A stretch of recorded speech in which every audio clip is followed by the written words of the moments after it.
Sir, regarding this Holy Week, ano po yung payo po natin sa ating mga travelers, especially pati din sa mga mag-stay lang po sa kanilang bahay to ensure their safety during this Holy Week break?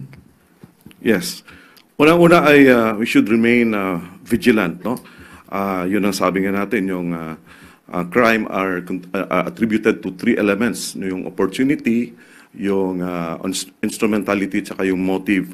So kailangan po nating maging vigilant tayo. We save cellphone numbers sa ating mga cellphones at bago tayo magbiyahe ay alam natin yung mga hotline numbers kung saan po tayo pupunta.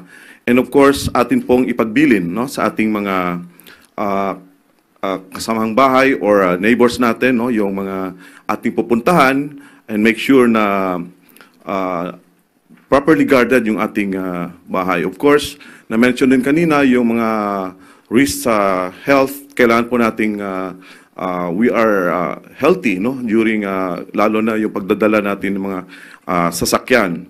So ito po ay isa sa mga mabisang advice ng ating Philippine National Police. And of course, we have to closely monitor yung ating advisories from government, no, lalo na sa social media, and closely coordinate with all the SUMBAC help desk na naitalaga po sa different ports and seaports sa ating bansa. That way, you can easily access all government help to this desk.